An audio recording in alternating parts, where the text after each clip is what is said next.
یہ سوچنے لگتا ہے میں بہت بڑا مالدار ہوں، لوگوں کو میرے سامنے جھکنا چاہیے. کیوں جھکے تیرے سامنے؟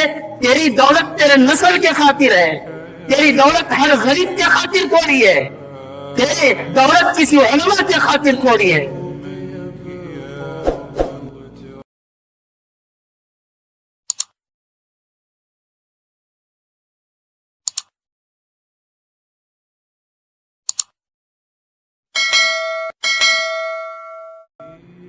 الحمد لله نحمده ونستعينه ونستغفره ونؤمن به ونتوكل عليه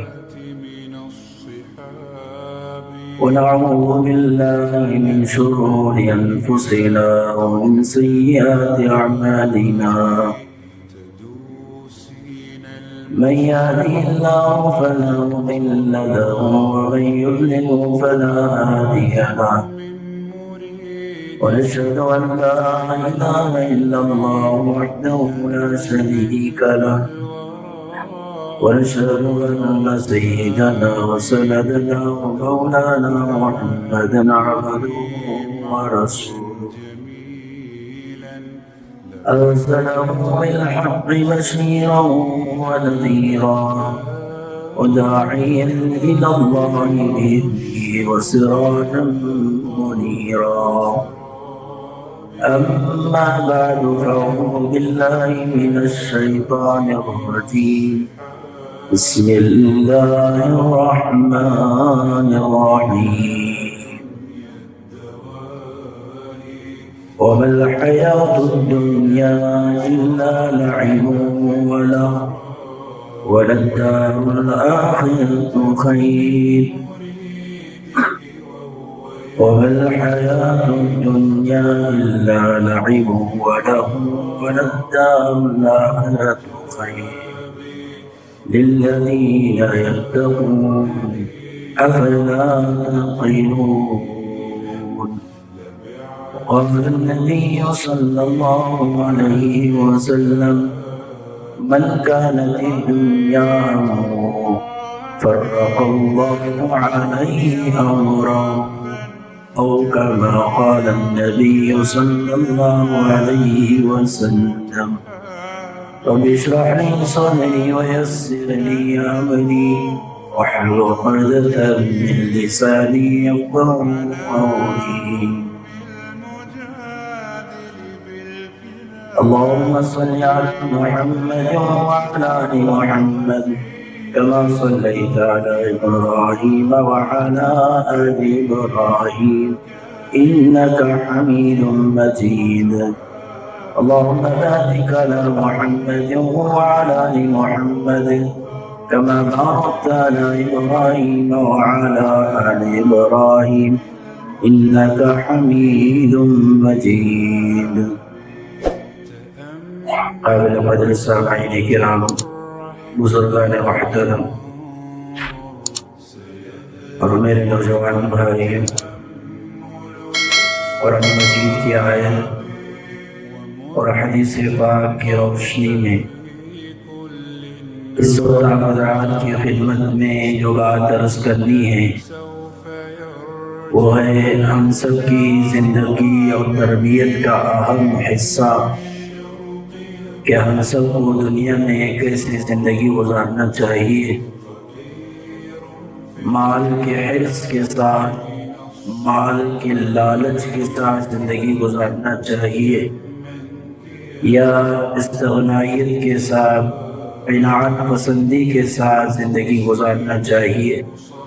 اس سے متعلق چند باتیں اس وقت آپ حضرات کی خدمت میں عرض کرنی ہیں. قرآن مجید کی آیت میں اللہ رب العزت ارشاد فرماتے ہیں وَمَا الْحَيَاةُ الدُّنْيَا إِلَّا لَعِبٌ وَلَهْوٌ. دنیا کی زندگی کھیل کود ہے، دنیا کی زندگی لا یعنی اور فالتو ہے. وَلَلدَّارُ الْآخِرَةُ خَيْرٌ، اور آخرت کی زندگی، آخرت کا ٹھکانہ خیر سب سے بہتر ہے. للذین یتقون، ان لوگوں کے لیے جن کے دلوں میں تقوی ہے، اللہ کا ڈر ہے۔ افلا تعقلون، کیا تم اس بات کو نہیں سمجھ سکتے؟ دنیا میں جتنے بھی لوگ آئے ہیں، کسی کے لیے یہ دنیا ہمیشہ رہنے کی جگہ نہیں بنی ہے۔ اسی لیے کسی صاحب علم نے کہا لو كانت الدنيا باقية على أحد لكان الأنبياء وأحق بها۔ دنیا ہمیشہ کسی کے پاس رہتی تو سب سے زیادہ حقدار انبیاء تھے کہ ان کے پاس دنیا ہمیشہ رہتا۔ جب کوئی دنیا میں ہمیشہ کے لیے رہتا تو انبیاء سب سے زیادہ حقدار تھے کہ وہ ہمیشہ کے لیے دنیا میں رہتے۔ نہ دنیا انبیاء کے پاس رہی، نہ انبیاء دنیا میں رہے، تو میری اور آپ کی کیا اوقات ہے کہ دنیا ہمیشہ کے لیے میرے اور آپ کے پاس رہ جائے، مال و دولت ہمیشہ کے لیے ہمارے پاس رہ جائے، یا ہم اس دنیا میں ہمیشہ کے لیے رہ جائیں۔ بخاری شریف کی حدیث ہے، اخذ رسول اللہ صلی اللہ علیہ وسلم بمنکبی، ابن عمر رضی اللہ عنہ کے کندھوں پر آپ علیہ السلام اپنے ہاتھوں کو رکھ کر ارشاد فرمایا، کن فی الدنیا غریب او عابر سبیل، دنیا میں زندگی ایسے گزارو جیسے کوئی اجنبی کسی نئے شہر میں جاتا ہے، کسی کام کی ضرورت سے چند گھنٹوں کے لیے جاتا ہے، وہاں دوستی اور تعلقات قائم نہیں کرتا۔ ایسے ہی فرمایا آپ علیہ السلام نے، تم بھی دنیا میں ایک اجنبی کی طرح زندگی گزارو۔ اور وہاں بھی سبیل، یا کوئی مسافر سفر پر نکلتا ہے، کہیں اپنی سواری کھڑا کر دیتا ہے، پانی کی ضرورت پڑی تو پانی کی بوتل لے لیا، چائے بسکٹ کی ضرورت پڑی تو چائے بسکٹ کھا لیا اور وہاں سے نکل لیا۔ فرمایا تھا کہ نبی نے، تم بھی دنیا میں ایک مسافر کی طرح زندگی گزارو۔ ابن عمر رضی اللہ عنہ اس نصیحت کو سننے کے بعد عمل کیا اور امت کو یہ ترغیب دیتے رہے، اے لوگوں، جب صبح اٹھو شام کا انتظار نہ کرنا، جب شام ہو جائے تو صبح کا انتظار نہ کرنا۔ اور فرمایا اپنی صحت کی زندگی میں کچھ ایسے اچھے کام کر لو کہ بیماری کی زندگی میں تم اچھے کام نہ بھی کر سکو، تو جو صحت کی زندگی میں تم نے نیک اعمال اچھے کام کیے ہیں اس کے بدلے اللہ ثواب دیتے رہے، ورنہ صرف تمنائیں کرتے رہ جاؤ گے۔ اللہ ہمیں بھی صحت دیتا ہم بھی روزہ رکھتے، اللہ ہمیں بھی صحت دیتا تو حج کر لیتے، ہم بھی تلاوت کر لیتے۔ جب اللہ نے صحت دی تھی، جوانی دی تھی، عیاشی میں گزار دیا، مزے میں گزار دیا، اور جب بیمار ہو گئے، بڑھاپے کو پہنچ گیا، اب تمنائیں کر رہا ہے کہ ہمیں بھی موقع ملتا تو ہم بھی کر لیتے۔ ہر انسان کو اللہ موقع دیتے ہیں کچھ پانے کا، لیکن وہ اس موقع کو عیاشی اور مزے میں گزار دیتا ہے۔ جب موقع ہاتھ سے نکل جاتا ہے تو انسان صرف تمنا کرتے رہ جاتا ہے۔ آگے فرماتے ہیں زندگی میں کچھ ایسے کام کرو جو موت کے بعد کام آ سکے۔ ہم لوگ جب صحت ہے، طاقت ہے، مضبوط ہے، تو ہم یہ فکر کرتے ہیں کہ اپنی اولاد کے لیے خاص گھر بنا دوں، بینک بیلنس بنا دوں۔ ہر انسان کی یہی فکر ہوتی ہے کہ ہم میں سے کسی انسان نے کبھی یہ سوچا جس اولاد کے لیے دن بھر خون پسینہ ایک کر رہا ہو، خاص گھر بنا کر دینے کے لیے دن رات ایک کر رہا ہو، کیا میرے مرنے کے بعد وہ اولاد میرے ساتھ آئے گی؟ کیا وہ اولاد حشر کے میدان میں میری مدد کرے گی؟ مر گئے، زیارت کے نام سے 3 دن آئیں گے، 10ویں کے نام سے 10 دن آئیں گے،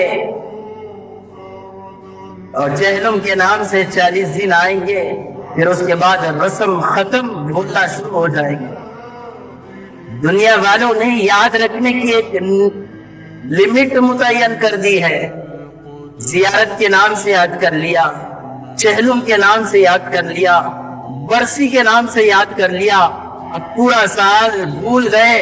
جو باپ تمہارے لیے پراپرٹی چھوڑ کر گیا، جو باپ تمہارے لیے اولاد مال و دولت چھوڑ کر گیا، اسی مال و دولت پر عیاشی کر رہے ہو، اسی مال و دولت پر مزے کر رہا ہو، لیکن سال گزر جاتے ہیں، اس ماں باپ کے قبر پر حاضری دینے کی نوبت نہیں آتی، ایصال ثواب کی نوبت نہیں آتی۔ جو ماں باپ زندگی بھر خون پسینہ ایک کر کے تمہارے لیے مال و دولت کو چھوڑ کر گئے، خاص گھر بنا کر گئے، اور تم مزے میں زندگی جی رہے ہو، وہ ماں باپ مر کر چلے گئے، ان کے نام پر 10 روپے یا 100 روپے کسی صدقے کرنے کی بھی تمہیں نوبت نہیں آ رہی۔ ابن عمر نے فرمایا زندگی میں کچھ ایسے کام کرو جو مرنے کے بعد تمہارے کام آ سکے۔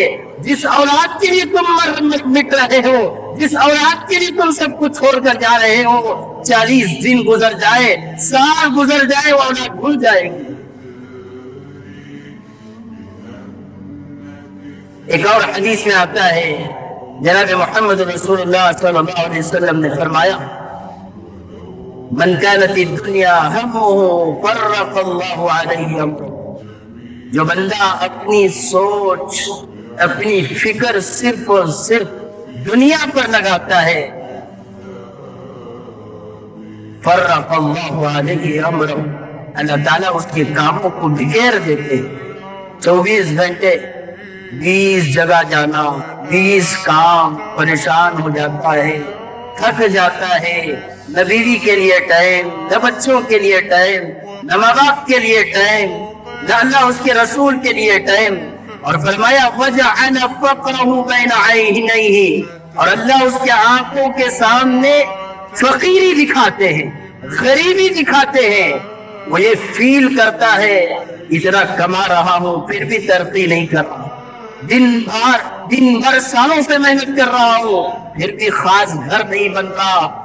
اللہ اسے غریبی کی فیلنگ دلاتے رہیں گے۔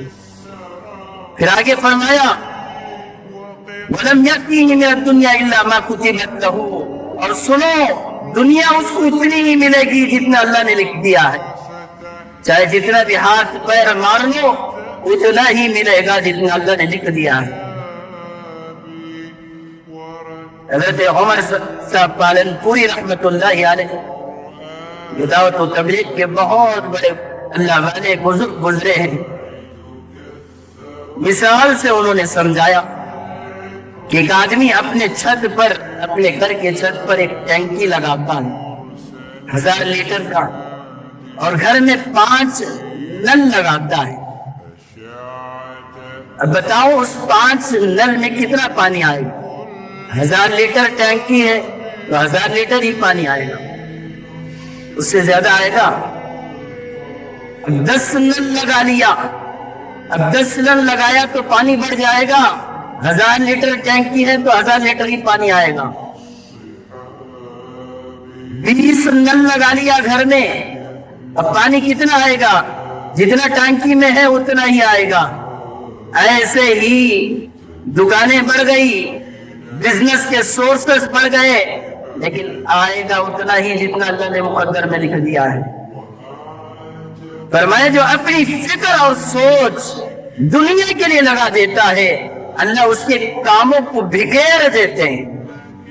اور آگے فرمایا وَمَنْ كَانَتِ الْآخِرَةُ نِيَّتُهُ، اور جو اپنی نیت، اپنی فکر آخرت کے لیے لگاتا ہے جعل اللہ له امرہ، اللہ اس کے کاموں کو سمیٹ دیتے ہیں۔ زیادہ کام نہیں، زیادہ دھندا نہیں، زیادہ ٹینشن نہیں، تھوڑا بہت کام، سکون کی زندگی۔ اور آگے فرمایا جعل غناء قلبہ اللہ اس کے دل کو غنی کر دیتے ہیں، اور دل کا غنی ہونا یہ بہت بڑی دولت ہے۔ کسی کے سامنے جھکنا، چاپلوسی کرنا، مکاری کرنا، کلمے چاٹنا، دم بن کر پیچھے پیچھے کسی کے پھرتے رہنا، چمچے بن کر رہنا، ان سب کی ضرورت نہیں پڑتی جب دل غنی ہو جاتا ہے۔ دل سے بندہ جب مالدار بن جاتا ہے تو وہ یہ سوچتا ہے سامنے والے کی مال و دولت سے مجھے کیا لینا دینا۔ آج ہماری سب سے بڑی مصیبت یہ ہے، کسی مالدار کو دیکھ لو یہ سوچنے لگتے ہیں بڑا مالدار ہے، ارے بڑا مالدار ہے تو کیا کرنے گا، ہمیں کفن پہنائے گا، ہمارے لیے جوڑا بنائے گا، اس کے مال و دولت سے ہمیں کیا لینا دینا ہے۔ اور مالدار بھی یہ سوچنے لگتا ہے میں بہت بڑا مالدار ہوں، لوگوں کو میرے سامنے جھکنا چاہیے۔ کیوں جھکے تیرے سامنے؟ تیری دولت تیرے نسل کے خاطر ہے، تیری دولت ہر غریب کے خاطر کوڑی ہے، تیری دولت کسی علماء کے خاطر کوڑی ہے۔ تو جو دولت کما رہا ہے، تو کروڑ پتی ہے، ملینر ہے، بلینر ہے، وہ تیرے نسل کے خاطر ہے، محلے کے کسی غریب کے خاطر کوئی ہے۔ کوئی تجھے جھک کر سلام کرے، کوئی تجھے چاپلوسی کرے۔ فرمایا جب بندہ دل سے غنی ہوتا ہے یہ ساری چیزیں نکل جاتی ہیں، سامنے والا کتنا بھی بڑا ہو مجھے کیا لینا دینا ہے۔ پھر آگے فرمایا دنیا جب بندہ دل سے غنی ہوتا ہے نا، دنیا خود اس کے سامنے ذلیل ہو کر آتی ہے۔ ایک صحابی رسول اللہ کے نبی صلی اللہ علیہ وسلم سے عرض کیا یا رسول اللہ صلی اللہ علیہ وسلم مجھے کوئی ایسا کام بتا دو کہ میں وہ کام کر لوں، اللہ بھی محبت کرنے لگ جائے، لوگ بھی محبت کرنے والے لگ جائے۔ اللہ کے نبی نے فرمایا سنو، دل سے مال و دولت کی محبت نکال دو، اللہ تجھ سے محبت کرنے لگیں گے۔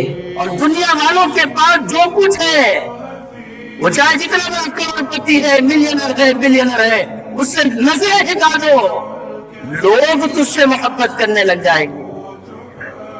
آج بری مصیبت ہے، جب تک جیب میں پیسہ ہے ہاؤ آر یو، آپ کیسے ہیں، خیریت سے ہیں، جب جیب خالی ہے ہو آر یو، آپ کون ہیں۔ فرمایا دنیا والوں کے پاس جو کچھ ہے اس سے نظریں ہٹاؤ، لوگ ان سے محبت کرنے لگیں گے۔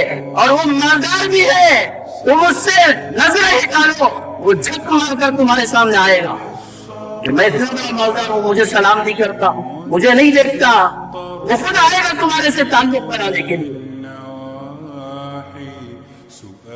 تو دل سے مالدار ہونا اصل مالداری ہے۔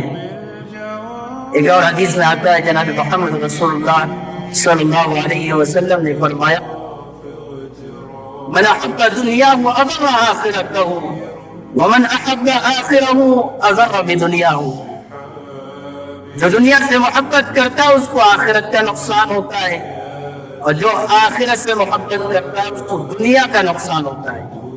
اور عقل مند وہ ہے جو فنا ہونے والی چیز کے خاطر باقی رہنے والی چیز کا نقصان نہ کرے، باقی رہنے والی چیز کو پالے اور فنا ہونے والی چیز کو چھوڑ دے، یہ عقل مندی ہے۔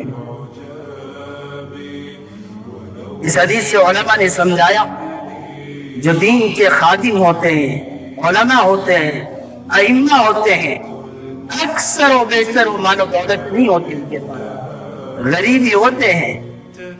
وجہ کیا ہے؟ انہوں نے آخرت کو ترجیح دی ہے، اس لیے دنیا کا نقصان ہوا ہے۔ اگر وہ علماء، وہ ائمہ دنیا کو ترجیح دیں گے تو آخرت کا نقصان ہوگا۔ عام لوگوں میں بھی دیکھو بہت سے نیک لوگ ایسے ہیں جو مالدار نہیں، بہت سے مالدار ایسے ہیں جو نیک نہیں، لیکن حقیقی مالدار کون ہے؟ جو آخرت کا مالدار ہے۔ اور حقیقی غریب کون ہے؟ جو آخرت کا غریب ہے۔ دنیا کی مالداری، دنیا کی غریبی چند دن کی ہے، سانس نکل جائے گی، وہ یہ نہیں کہے گا مالدار کی جنازے کی نماز کب ہے، سب یہ کہیں گے میت کی جنازے کی نماز کب ہے، نام لینا بھی گوارا نہیں کرے۔ تو اللہ کے نبی نے فرمایا دنیا کا خسارہ، دنیا کا نقصان کوئی بڑا نقصان نہیں، لیکن آخرت کا نقصان سب سے بڑا نقصان ہے۔ حضرت شیخ سعدی رحمۃ اللہ علیہ نے اس کو مثال سے سمجھایا۔ ایک بچہ گلی میں کھیل رہا تھا، مالدار کا بچہ تھا، اور اس نے انگلی میں سونے کی انگوٹی پہن رکھی، چور کی نظر اس پر پڑی، سونے کی انگوٹی پہنا ہے۔ اب گیا 1 روپے کی چاکلیٹ لے کے آیا اور بچے سے کہا لو یہ چاکلیٹ چوسو۔ بچہ چاکلیٹ چوسا تو میٹھا لگا، مزہ آیا۔ پھر اس بچے سے چور نے کہا جو انگوٹی تم نے پہنی ہے وہ چوسو۔ انگوٹی نکال کر بچہ چوسا لیکن مزہ نہیں آیا، پھیکا پھیکا لگا۔ چور نے پوچھا انگوٹی چاہیے چاکلیٹ چاہیے؟ بچے نے کہا چاکلیٹ چاہیے۔ سونے کی انگوٹی دے دی اور چاکلیٹ دے دیا۔ اب بتاؤ عقل مند کون ہے؟ اور جو یہ کہے کہ بچہ عقل مند ہے کیونکہ میٹھی چیز لے لی، پھیکی چیز دے دیا، ارے اللہ کے بندو بس بچے کی نادانی ہے کہ اس نے لاکھوں روپے کی انگوٹی دے دی، 1 روپے کی چاکلیٹ لے لیا۔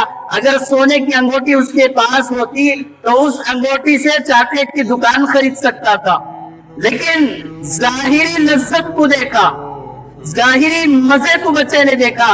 حضرت شیخ سعدی فرماتے ہیں ہر مسلمان آخرت کے معاملے میں چھوٹا بچہ ہے، دنیا کی لذت کے خاطر آخرت کی قیمت بھول گیا، جنت کی قیمت بھول گیا۔ جس میں مزہ آ رہا ہے، کس میں آ رہا ہے؟ حلال حرام کی تمیز کیے بغیر کھانے میں آ رہا ہے، عیاشی میں مزہ آ رہا ہے، بدکاری میں مزہ آ رہا ہے۔ تو جس میں مزہ آ رہا ہے اس میں مگن ہو گیا اور ظاہری لذت کے خاطر آخرت کو بھول گیا۔ ایک اور حدیث میں آتا ہے اللہ کے نبی صلی اللہ علیہ وسلم نے فرمایا ان لکل امت فتنہ وفتنۃ امتی المال۔ ہر امت کی آزمائش کے لیے اللہ نے ایک فتنہ رکھا، فرمایا میری امت کا فتنہ مال ہے۔ مال کی وجہ سے رشتے توڑے جاتے ہیں، مال و دولت کی وجہ سے شادیاں توڑی جاتی ہیں۔ نکاح کی محفل میں بیٹھ کر نکاح ٹوٹ گیا، کیوں؟ جتنے تولے بولے تھے اتنے تولے نہیں ڈالے۔ مال بہت بڑا فتنہ ہے۔ بھتیجے نے چاچا کا قتل کر دیا، بھائی نے بھائی کا مرڈر کر دیا، بیٹے نے باپ کا مرڈر کر دیا۔ وہ مال بہت بڑا فتنہ ہے۔ ایک اور حدیث میں آتا ہے فرمایا لیس الغنى عن کثرت العرب ولكن الغنى غنى النفس۔ فرمایا اصل مالداری مال و دولت کا بڑھ جانا نہیں ہے، اصل مالداری دل کی مالداری ہے۔ جس حالت میں اللہ نے رکھا ہے اس سے راضی ہو جانا، یہ اصل مالداری ہے۔ اگر اللہ نے کسی کو مال و دولت نہیں دیا، خاص گھر نہیں دیا، ٹینشن لینے کی ضرورت نہیں، پریشان ہونے کی ضرورت نہیں، اس کا بدلہ فرمایا کل قیامت کے دن مالدار سے 500 سال پہلے اللہ جنت میں داخل کرے۔ ایک صحابی یہاں تک عرض کرنے لگے اگر کسی کے پاس 200 روپے ہے اور کسی کے پاس 100 روپے ہے، فرمایا 100 روپے والا پہلے جنت میں جائے گا اور 200 روپے والا بعد میں جنت میں جائے گا، کیونکہ 100 روپے کا حساب دینا آسان ہے، جلدی ہو جائے گا، 200 روپے کا حساب تاخیر سے ہوگا۔ اس لیے اللہ نے جس حالت میں رکھا ہے بندے کو اس حالت پر راضی رہنا چاہیے۔ اور اللہ کے نبی نے ایک حدیث میں فرمایا بہت سے اللہ کے بندے ایسے ہوتے ہیں دنیا والوں کی نظر میں ان کی کوئی وقت نہیں، کوئی حیثیت نہیں ہوتی، لوگ اسے حقیر کی حقارت کی نگاہ سے دیکھتے ہیں، لیکن اللہ کے نزدیک وہ بڑا مقبول ہوتا ہے۔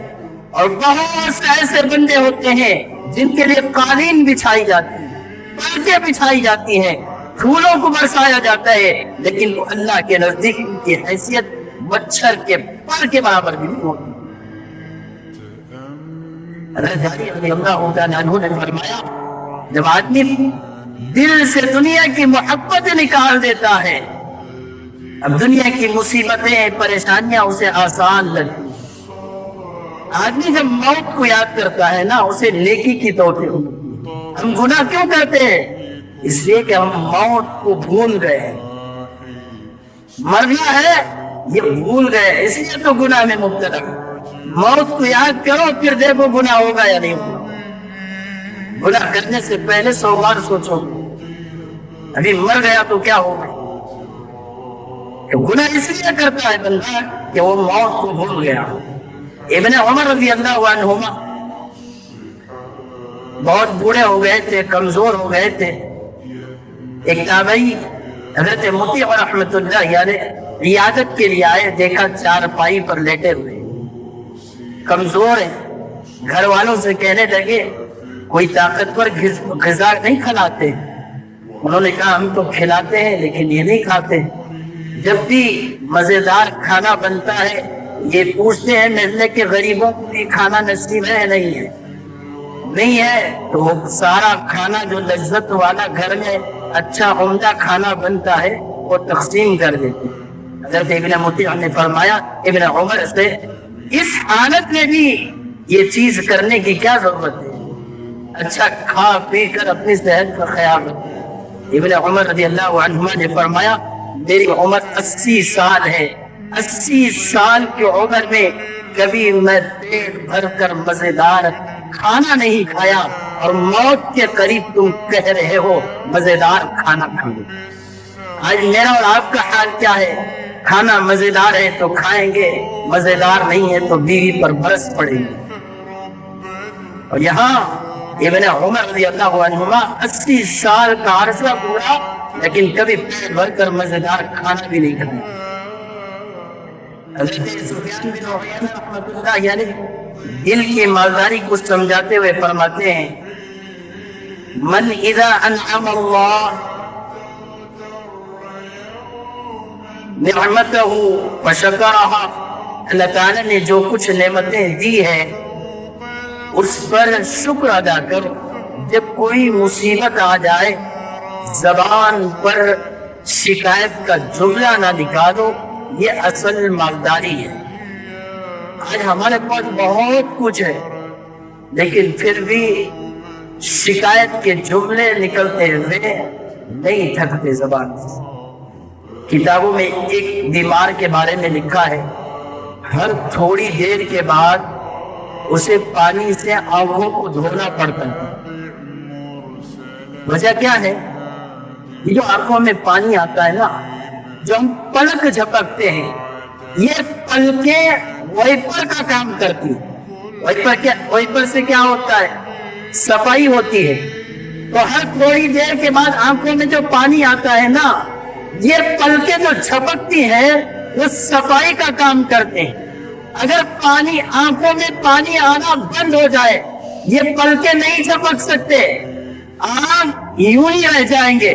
وہ شخص ہر 1 منٹ پر اپنے آنکھوں کو پانی سے دھوتا تھا، وجہ کیا ہے؟ آنکھوں کا پانی آنا بند ہو گیا۔ اب سوچو یہ آنکھ میں جو پانی آتا ہے یہ اللہ کی کتنی بڑی نعمت ہے۔ ہمارے اندر کتنی نعمتیں ہیں لیکن پھر بھی ہمیں قدر نہیں ہے۔ ایک شخص مسجد نبوی میں بیٹھ کر وہیں سے زمزم میں ڈبوتا، اپنی زبان کو بھگوتا۔ کسی نے پوچھا ایسا کیوں کر رہے ہو؟ کہنے لگے میرے زبان کی جو تری ہے وہ خشک ہو گئی ہے، یعنی تھوک آنا بند ہو گیا۔ اب مجھے بات کرنے کے لیے تھوک کی ضرورت ہے۔ تھوک نہیں ہے بندہ بات نہیں کر سکتا، زبان تالو سے لگ جائے گی، جا کر زبان نیچے نہیں آ سکتی۔ تھوک، وہ کہتا ہے میرا تھوک سوکھ گیا جس کی وجہ سے ہر سیکنڈ میں مجھے پانی لے کر زبان کو بھگونا پڑتا ہے، پھر میں بات کر سکتا ہوں۔ وہ تھوک جس کی کوئی حیثیت نہیں، ہم تھوکتے رہتے ہیں۔ سوچو کتنی بڑی نعمت ہے یہ تھوک، لیکن ہمیں اللہ کی نعمتوں کی قدر نہیں ہے۔ لاکھوں نعمتیں اللہ نے نوازا ہے، جس حالت میں رکھا ہے